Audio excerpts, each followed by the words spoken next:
Be Wealthy and Smart, episode 255.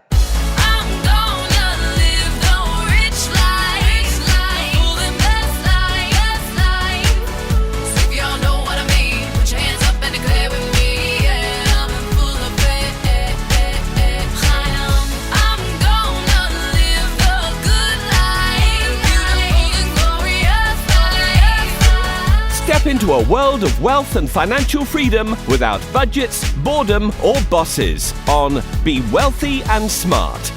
And now, here's your host, Linda P. Jones. Welcome to Be Wealthy and Smart. I'm Linda P. Jones, America's Wealth Mentor, empowering women and men worldwide to financial freedom. On today's show, we're going to talk about 7 travel tips for the Be Wealthy and Smart international traveler. And you're going to learn smart hacks to save money and shop wisely while traveling abroad. But before we get started, I wanted to let you know about another awesome podcast called Profit Boss Radio. Profit Boss Radio is hosted by MBA and certified financial planner Hillary Hendershot, who highlights inspiring women who have created success in their financial and professional lives. Each week, you can tune in and hear how women have paved the road to sustain success with both beliefs and actions. Check it out at profitbossradio.com. Well, today is my favorite day because it's listener question day. And here's the question. Dear Linda, my husband and I are traveling to Spain soon. He gave me a budget and I'm trying to be smart with money while we're traveling. We're already using points for a free hotel. What else do you recommend? Signed, Tina. And I changed her name to protect her identity because I happen to know this person and you might know her too. But here's what I recommend for Tina. First, when you're traveling abroad, always check the date that your passport expires because you don't want to all of a sudden look at your passport and find out, oopsie, it's not good and I can't leave the country.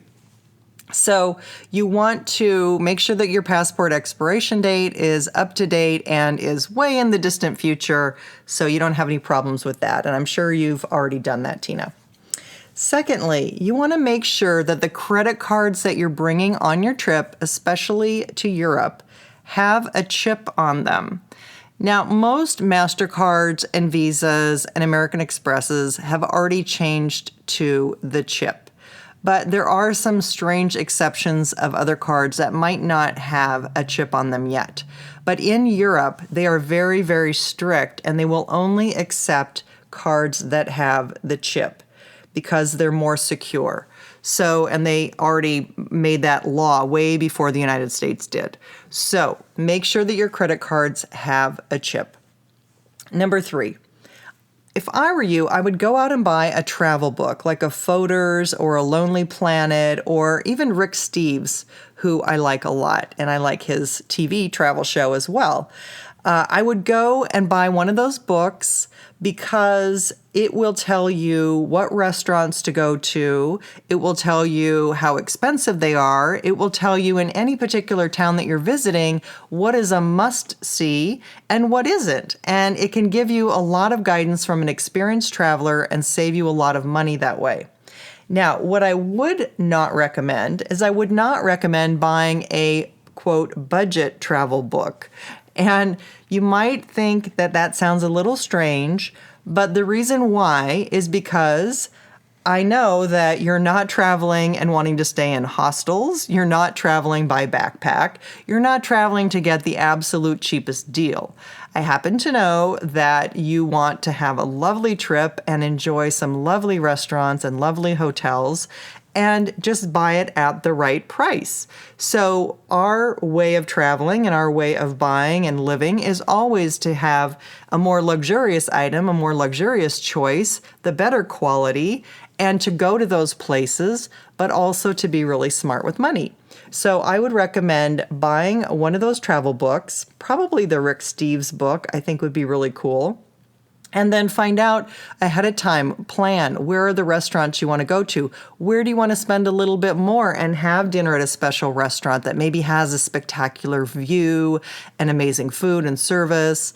Where do you want to maybe not spend the extra money? Maybe in the smaller towns you can get away with the lower cost restaurants and yet find some really great restaurants that don't cost a lot.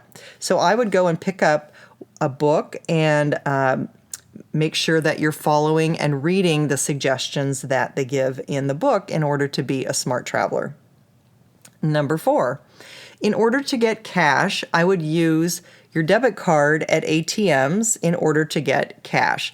Usually you're wanting to get some currency when you're going to a foreign country, and it's cheaper than going to the bank. It's cheaper than going to the foreign exchange windows at the airports, and it's definitely cheaper than the hotel.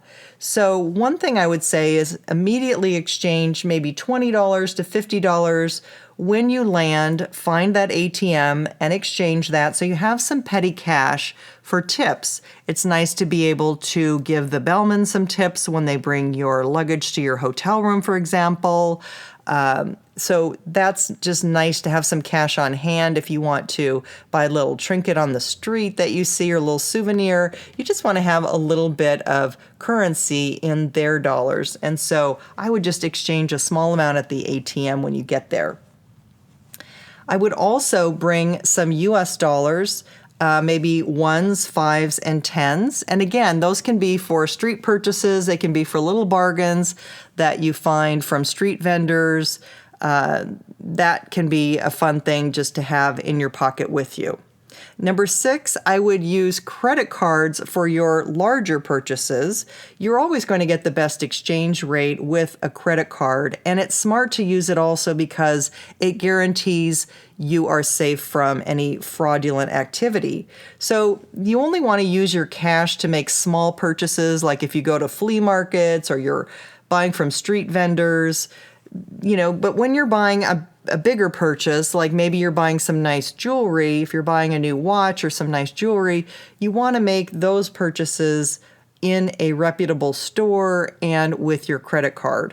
If you're at a flea market or you're, buying a scarf from a street vendor, then, you can pay cash with that.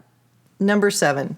Be aware that some vendors don't like American Express and actually will prefer Visa, especially on very large purchases, because they have lower fees to the vendor, and that means they will net more on their purchase. So they'll give you a little bit more discount on the price if they don't have to pay the bigger fees to American Express. And finally, after your fabulous trip, when you are flying home, if you're on American Airlines, you can give your foreign coins to them and they will donate them to UNICEF. If you aren't flying on American Airlines, you can take those foreign coins that usually your bank won't buy back from you. They'll only buy back the paper dollars. So you can take those coins and donate them to a cause called Change for Good. And it's a UNICEF organization. You can mail the coins to them in New York. Change for Good. You can just Google that and find the address and send them your spare coins. I hope you have a phenomenal trip. I hope that gave you some good travel ideas on how to get some bargains and how to be smarter with your money, with the exchange rate, and your purchases. If you haven't yet subscribed to Be Wealthy and Smart, just hit the subscribe button and you'll be notified right away when I've uploaded new podcasts. If you haven't yet left a rating and review for the show, I'd love to hear your opinion and what you think of Be Wealthy and Smart and any suggestions or questions you have for future podcasts. And if you're looking to get your net worth moving higher and getting ahead faster, go to lindapjones.com and get your 11 quick financial tips to boost your wealth.